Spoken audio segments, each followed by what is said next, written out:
Heaven is not the offer of the gospel. Jesus did not say to Nicodemus in John 3:16, "For God so loved the world that he gave his only begotten Son, that whoever believes in him should not perish but go to heaven." That's not what that verse says, and it's not what that verse means. Please know, every child of God who's been born again of the Spirit of God, that child of God is going to heaven, without a doubt. But that's not the offer of John 3:16.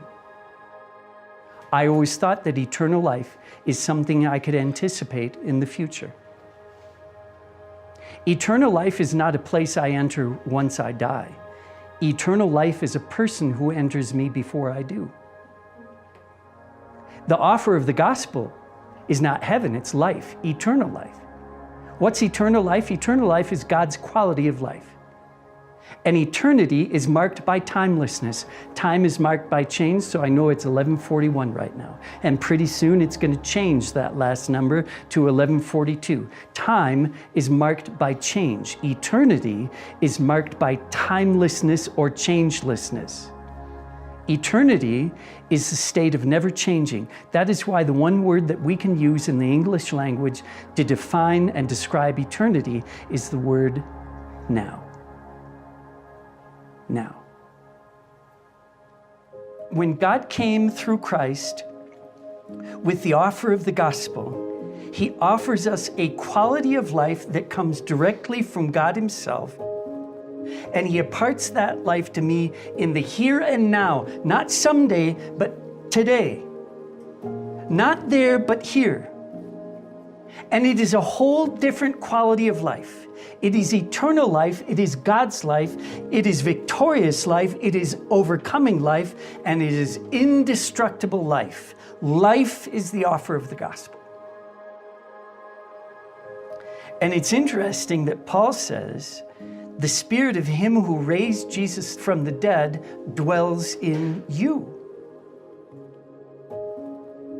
The same Spirit that animated a dead man's body to walk out of the tomb dwells in you if you're a child of God.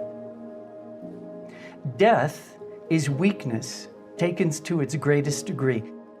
You can't be weaker than dead. I mean, that's not rocket science, that's just logic. And if the Spirit of God is able to overcome that form of weakness, he can overcome every other form of weakness in you and me. Because you cannot be any weaker than dead, and if he has overcome death, he has overcome a habitual behavior pattern, he has overcome an addictive behavior pattern, he has overcome a compulsive fear, he has overcome anxiety, he has overcome worry, he has overcome depression, he has overcome those things because he's overcome death.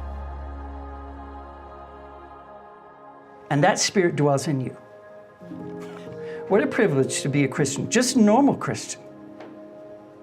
One who is indwelt with eternal resurrection life.